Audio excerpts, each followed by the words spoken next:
One day, the phone rang in my house. When I went to the landline phone, of which there aren't many left these days, and answered, I heard a familiar voice. Please be attentive. Hello, strange. Long time no see or hear from you. Oh, phantom. How many years, how many winters, I said, happily, and leaned against the nearest wall. Yes, quite a while ago, but more about that later. I got my hands on a very interesting document. My team checked its authenticity. How much? I asked with interest. 97%. We'll drop 3% because it happened in the last century and in the century of total censorship. This is already an excellent result. What are you asking for the information? My old friend said thoughtfully. This time at the old rate, but with a 5% premium. You're not stupid. Well, listen. These are troubled times. The West is already planning some kind of total planetary military purge.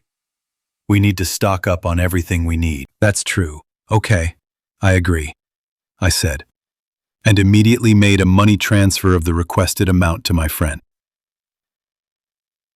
Thank you.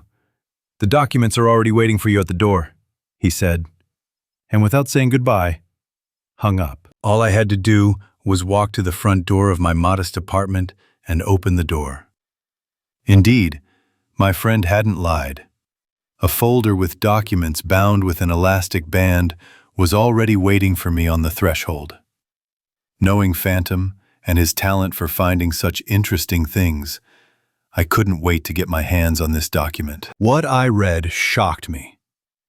Thank God the Great Patriotic War ended long ago, and many of its secrets still remain buried under a layer of earth and a certain number of corpses of both ours and theirs, enemy soldiers.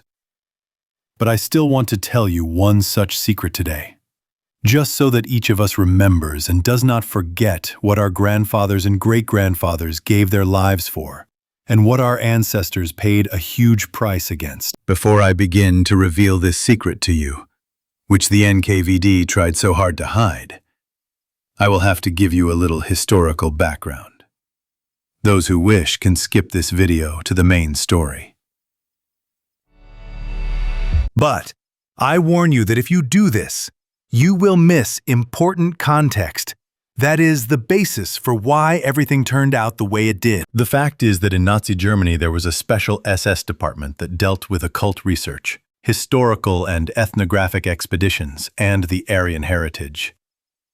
It was called ahnenerbe. It was founded in 1935 on the initiative of Heinrich Himmler, Hermann Wirth, and Richard Walter Dahr. The name itself can be translated from German as Heritage of the Ancestors.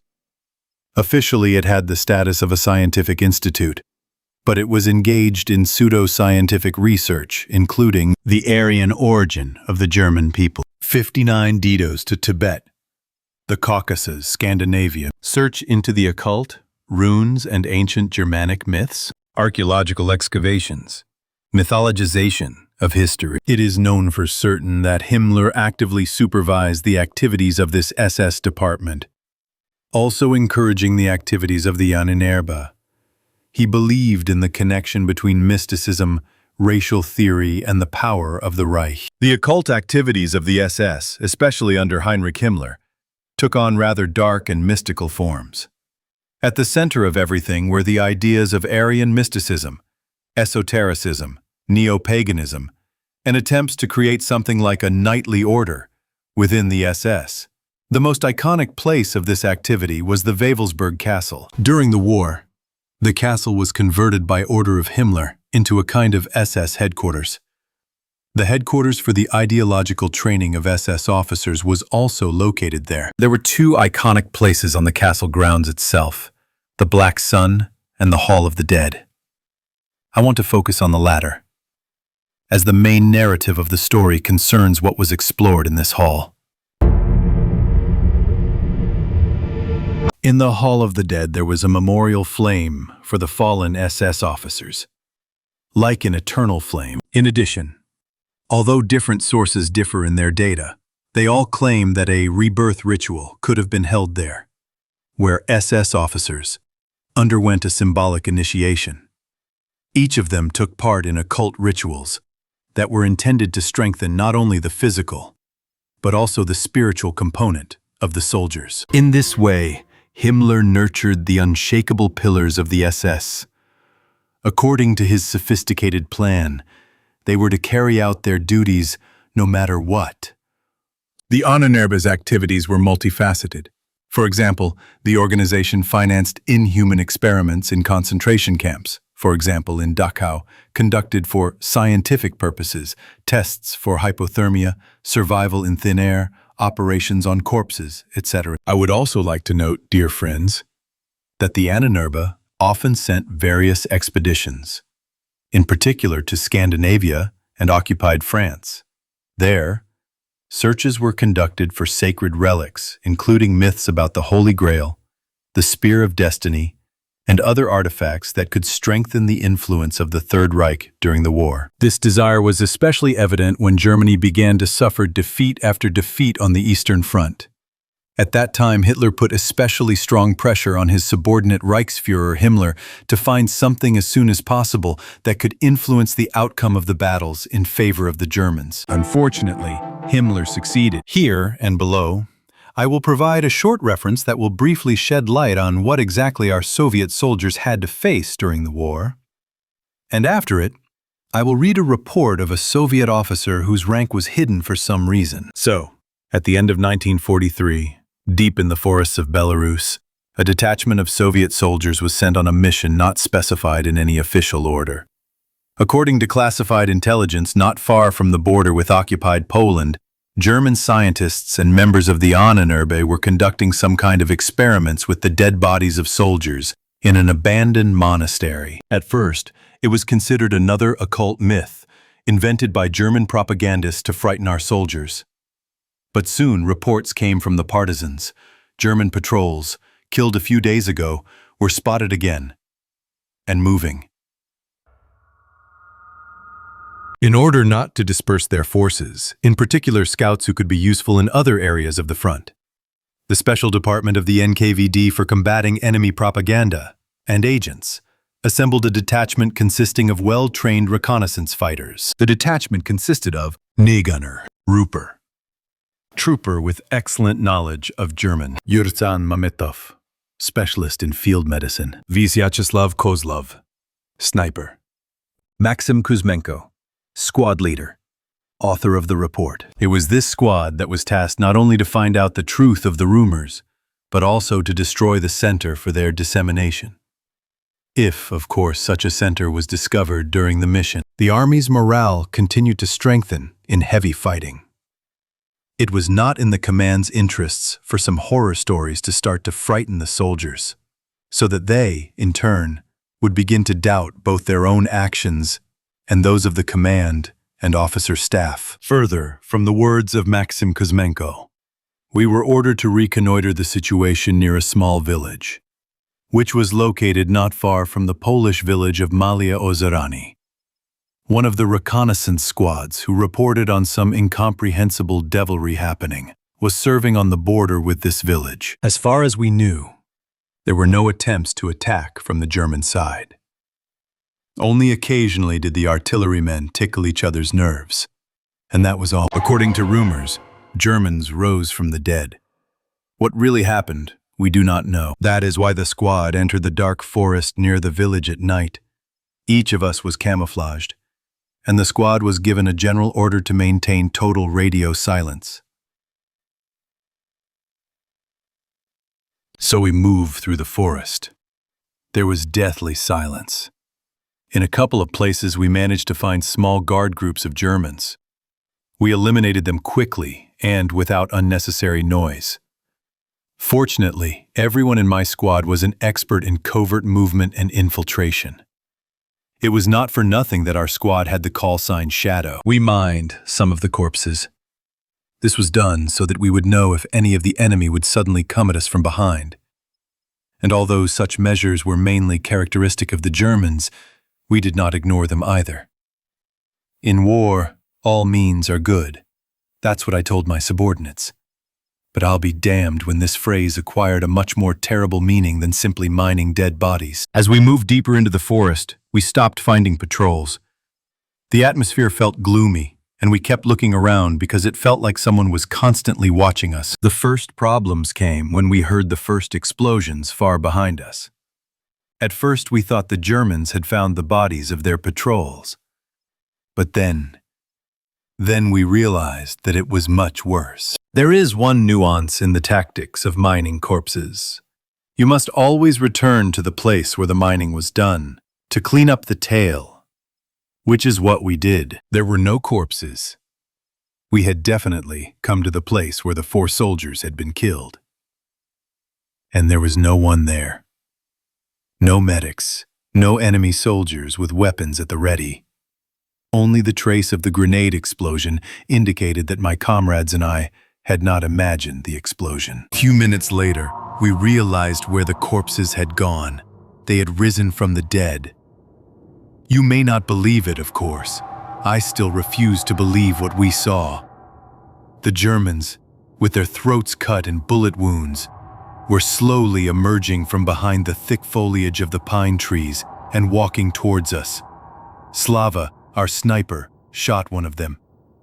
But the Fritz staggered slightly and continued on his way towards us. Then we opened fire with the whole squad on the advancing enemies. Their bodies trembled from the bullets, but did not fall, as if they were living people. The living die immediately. The dead, they are already dead. "Victor, suppressing fire!" I shouted, pointing in the direction of the creatures advancing towards us. Kuznetsov lay on his belly and opened fire. The Degtyarev howled and the barrel was enveloped in steam. The heavy machine gun bullets had already begun to punch large holes in the bodies of the attackers. I threw a grenade, and its explosion chopped up several creatures with shrapnel. Do you know what was the scariest thing? They didn't make a sound. Not a scream, not a groan. Absolute silence. One of the creatures tried to grab Nurson by the leg, but he stuck a bayonet into its throat, and screaming, turned around with a point-blank shot. The second one fell under the bullets of Victor, who was covering his brother in arms. "Retreat! We need to find cover!" I shouted. The soldiers obeyed my order, and we quickly tried to retreat. Even before we got here, I noticed a small oak house. We ran into it, trying to find shelter behind the walls.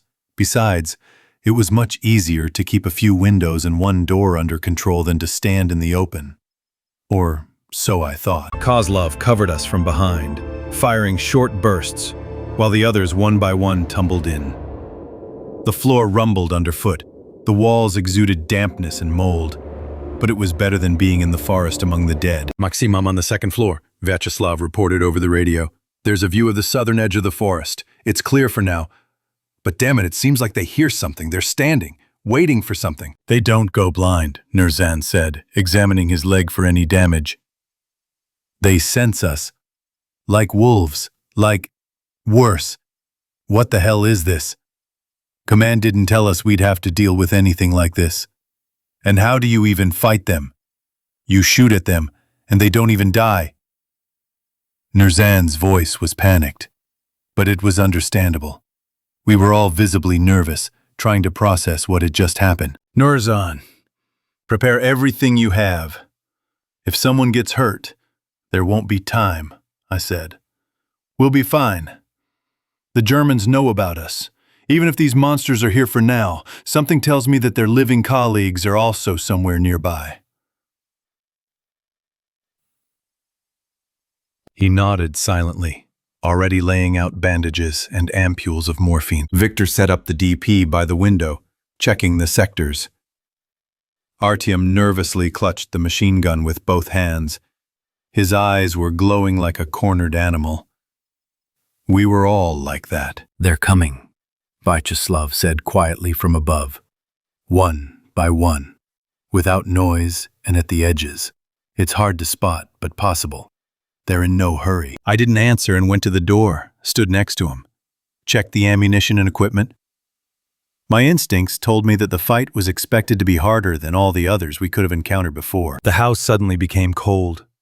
I lit the stove before the battle began, to warm up a little. From the cracks in the logs came a smell of dampness and something dead. Alien to us all. "Commander," Artyom whispered, looking out the window. "There's someone standing there." I looked, and my heart stopped for a moment. In the clearing, 50 paces from the house, stood a figure. In an SS uniform, in a long cloak, with a silvered emblem unknown to me on the collar. He looked straight at us, without moving. His face was not visible, as if there was a shadow instead. And around him, they, dozens, standing and waiting. Some without arms, some with an open stomach. One, with a wooden cross pierced through the chest. Apparently, one of the villagers considered it a manifestation of evil spirits, and thus tried to stop the attack. Well, as I noticed, it had little effect. It dawned on me. An officer was commanding them. These weren't just dead people, not black magic, God forgive me. This was pure control. The experiment we'd been warned about. "Commander," he raised his hand, said Terenti, examining the clearing through binoculars. Now he's let it go down, as if some kind of no. And the next second hell began again, without giving Terenti a chance to finish. They rushed at the house like wolves. We opened fire. Victor poured fire on the approaches. I fired short bursts at their legs to slow them down somehow. Kozlov shot the approaching ones from above with filigree precision. "Aim for the head! I've already taken out a couple this way. It looks like it works," Vyacheslav shouted from above. This news encouraged us, and we began to try to shoot more accurately at the enemies approaching us. But there were too many of them. One dead man climbed through the window. Nurzan threw a bayonet into his chest and finished him off with a knife right in the skull. The second one broke down the door, and Artyom, taken by surprise, emptied the entire magazine into him. We retreated deeper into the house, step by step. "Slavka, get out!" "The house won't hold out for long," I shouted. "Okay, I see a path behind us. We can retreat through the kitchen." I threw a smoke bomb. It screamed and enveloped the room in a gray curtain. It was a desperate measure, in the hope that it would somehow buy time. Meanwhile, the soldiers began to retreat one by one to the back door, covering each other's rears. When I was the last one out, the cloaked figure was still standing there. He was smiling. And then, a terrible picture came to me. We were surrounded. The creatures surrounded us in a semicircle. Their eyes were dead, and there were at least 20 of them. "What the fuck are they waiting for?" Victor couldn't help but curse as he changed another drum in the machine gun. "It would be better to ask who they are waiting for." A new voice was heard, in impeccable Russian. "Allow me to introduce myself, gentlemen officers. I am Obersturmführer Kurt Stahl. As I see you have already had time to appreciate the power of my subordinates." "What the hell is this, Stahl? This is heresy, inhuman heresy," I asked him loudly. He shrugged and answered, "Inhuman heresy? Not at all. This is the power of our Third Reich. In war, all means are good. So why bury corpses when they can be used for a more direct purpose?" "You're crazy!" I looked him straight in the eyes, even though I couldn't see his face hidden under the mask. "Oh no, there is no place for madness in war, only cold calculation." After a while, other soldiers emerged from the crowd of the dead, living SS men in full uniform, confident, methodical. There were 6 of them. Their machine guns did not tremble. We raised our weapons, but someone shouted in German, "Don't talk! Don't talk! I'm afraid!" We were ordered not to shoot, to drop our weapons and raise our hands up. Terenti quickly translated. Before I could give the order, Artyom tried to shoot, but he was beaten to it. The bullet pierced his shoulder, and he collapsed. That's when I realized they needed us alive. They didn't just want to take us prisoner. They needed us alive for something. "Let's drop it," I ordered. No one resisted anymore. We were too exhausted and some were even wounded. But deep down, we wanted to know what kind of hell was coming our way. They blindfolded us and tied our hands. They put stinking bags on our heads tightly, without words. They led us somewhere along a rough road. I suspected that to the monastery, which we were ordered to reconnoiter and, if possible, destroy. The gravel crunched underfoot. Someone coughed. One of the guards kept humming something old, German, without a melody. Like a spell. "I can't make out the meaning," Terenti said to me in a low voice. He was nearby when they arrested us. "It's like a song, and also like some kind of prayer. Something about preserving one's mind after death." I didn't feel any better after his words. It smelled of incense and rot. We approached the monastery. After a while, the bags were torn off. We found ourselves within the monastery walls. Torches were burning here and there, and candles were lit in some places. Operating tables, stained with dried blood, stood everywhere, and people in doctors' coats walked among them. Our attention was drawn to the voice of Kurt Stahl. He finally took off his mask and stood before us, tall, pale, with a shaved head and sharp cheekbones. "You were not brought here for questioning. You are witnesses, eyewitnesses to a great event. Historians will quote your reports if any of you survive this night." He laughed hollowly, coughing. We remained silent. "Do you know what can make our army truly invincible? Not numbers, not equipment, not the fear of death." He turned and gestured towards the opening iron gates. "Come down. I will show you the new Wehrmacht. An army that is not afraid of bullets. Soldiers who do not get tired, do not desert, do not doubt. What is it? That's right. The dead. Serve longer." We entered the iron gates and descended into the dungeon. There, too, torches were burning. The stone walls were covered with symbols that did not look Germanic.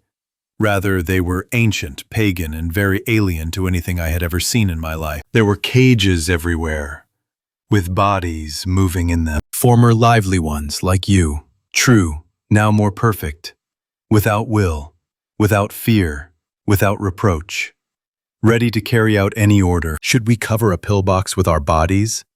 They will do it. Should we eat the soldiers in the trenches? They will do that too.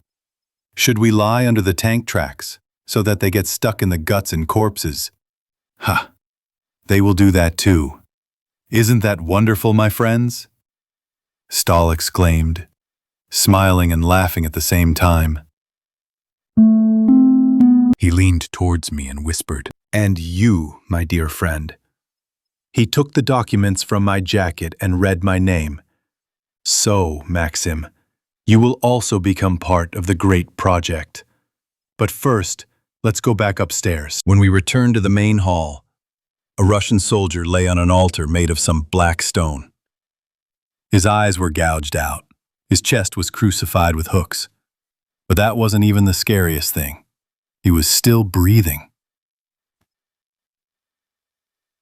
"Our army has already awakened. All you have to do is choose which side of the barricades you will be on when the offensive begins." And Stahl smiled. I noticed on his chest a silver pendant in the shape of an inverted Odin, and under it a cross, not of a military type, without gilding, with the words engraved in Latin, "Mortem non timeo, eam domo rego." I knew a little Latin. I studied it at school when I wanted to become a military doctor.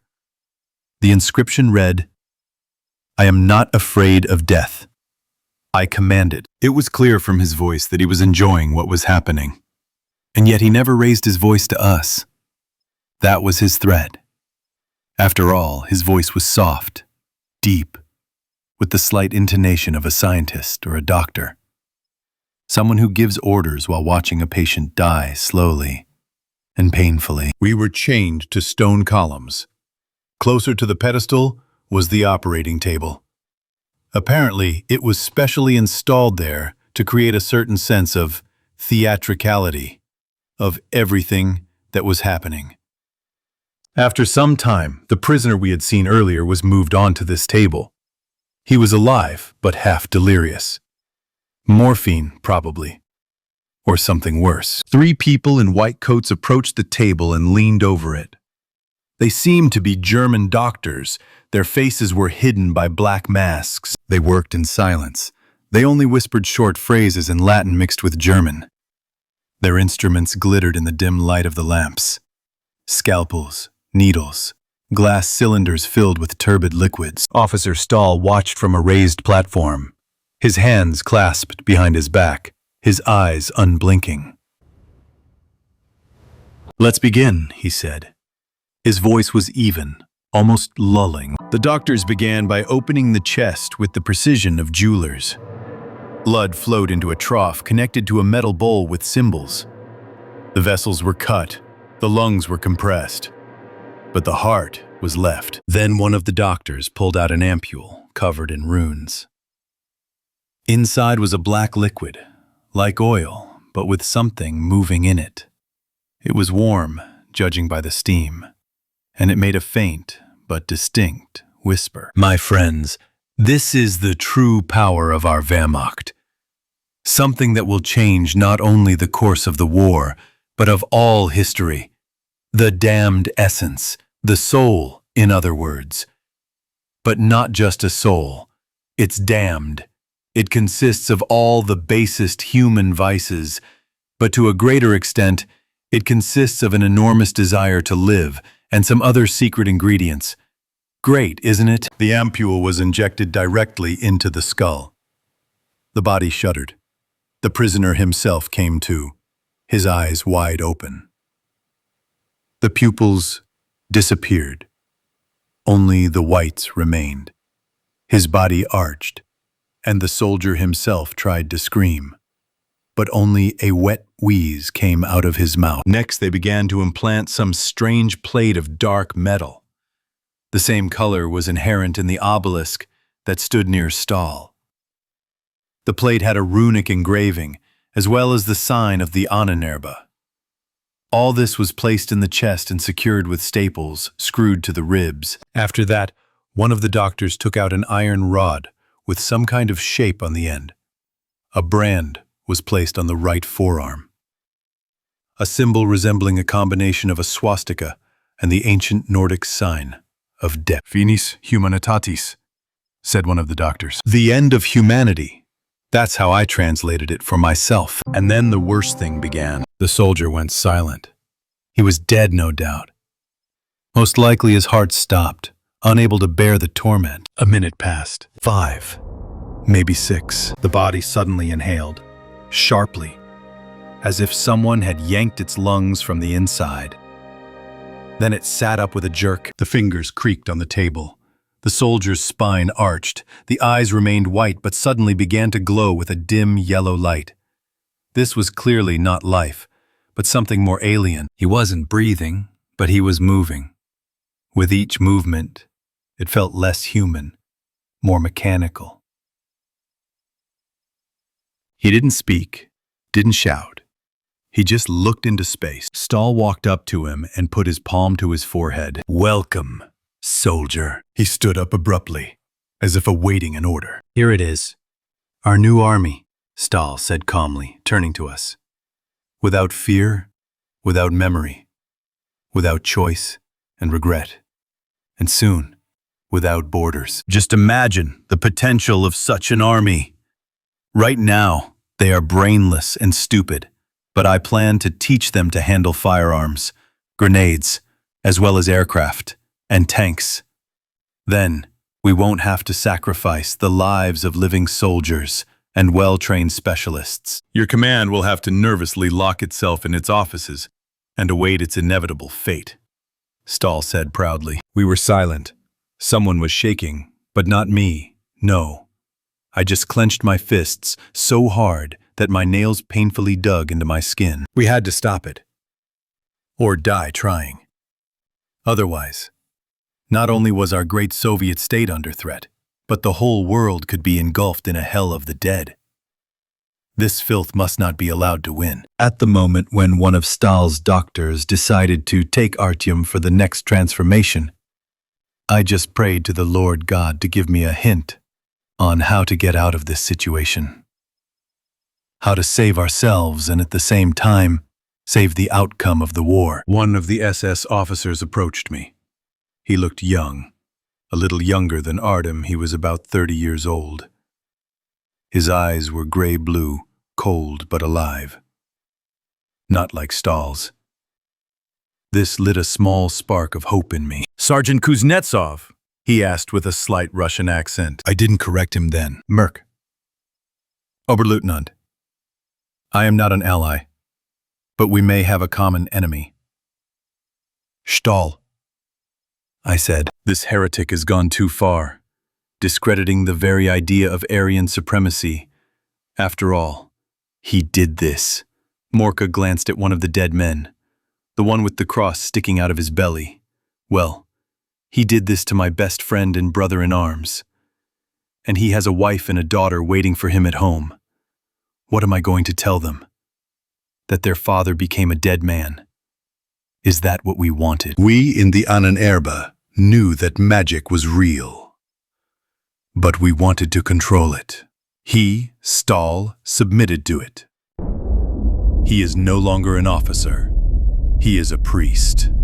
A servant of death, if not God, in his opinion. Merkel looked me in the eye, without fear, but also without sympathy. He quietly opened the lock on the ring to which my hands were tied with a key, and then handed me a small grenade and the key to the other locks. Create a diversion.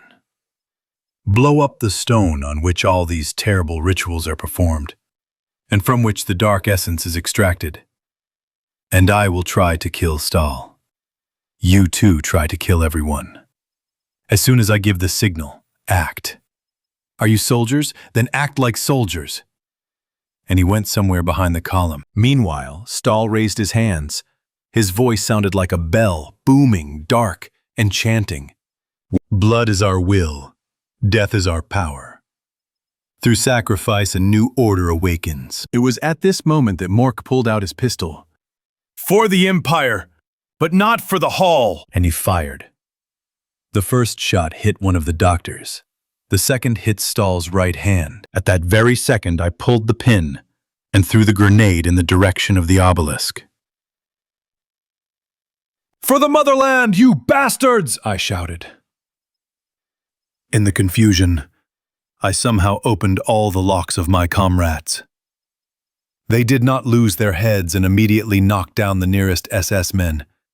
They strangled some, stabbed others. The wounded Artem threw me one of the German Mausers. That's how we broke free and were able to become part of Merka's sabotage. Kill! Kill them all! Stahl cried. The dead responded to his call and were already heading towards us. But we were already prepared for this battle and quickly dealt with the dead. A good bullet to the head is always one dead Fritz. We took grenades from the corpses. Vitya, quickly make a bundle and throw it to the obelisk. It needs to be raised to the ground. Accepted, he responded and hid behind one of the columns. We spread out to cover him. Somewhere near the pedestal, next to the black obelisk, Stahl was groaning in pain. It looked like he had been wounded by shrapnel from the grenade I had thrown a while ago. Other SS soldiers fired at us, but their fire was ineffective. Victor finally finished the bundle, pulled the pin on one of the grenades and threw it at the obelisk. He was always an excellent grenade thrower. A few seconds later, there was an explosion. I looked out from behind the column and saw that a huge crack had run across the obelisk. Then I saw a huge radio on one of the fallen soldiers. This seemed to me to be our chance for both salvation and successful completion of the mission. Guys, we need to get to that radio that's on the right, next to the operating room. See? Great. Let's take the radio and get out of here. What about Stahl? Asked Vyacheslav. We can't leave him alive. True, we can't. But if we don't do something, no one will ever know about this new threat. On the count of 3, we run out. 1, 2, 3, and we ran out of cover. The guys were shooting back on the move. I kept the radio in sight as the only possible instrument of help. Nershan rushed past me to the left, rolled behind a metal box and shouted, I'll cover you! Quickly to the radio! Vyacheslav, gritting his teeth, fired at the nearest fighter in a black uniform with an ahnenerbe insignia. He fell, and we rushed past. There were no more than 10 meters left to the radio. My heart was pounding like crazy. I jumped to the radio and turned it on. First, silence. Then a faint, crackling sound. Then more. I clutched the microphone and shouted, "Headquarters! This is the Shadow Squad. I repeat, the Shadow Squad. We have data on the monastery. We request fire on ourselves. I repeat, fire on ourselves. Do you copy? Over." The voice from the speaker barely made it through the noise of gunfire and the groans of wounded soldiers. "Copy that, Shadow. What are your coordinates?" 52.147 degrees north latitude, 23.9052 degrees east longitude. "You have 2 minutes," said the young voice of the signalman, and the connection was cut off. "Guys, it's time to go," I shouted. The guys didn't respond, but I felt that they all heard me. We began to run towards the main entrance to the monastery.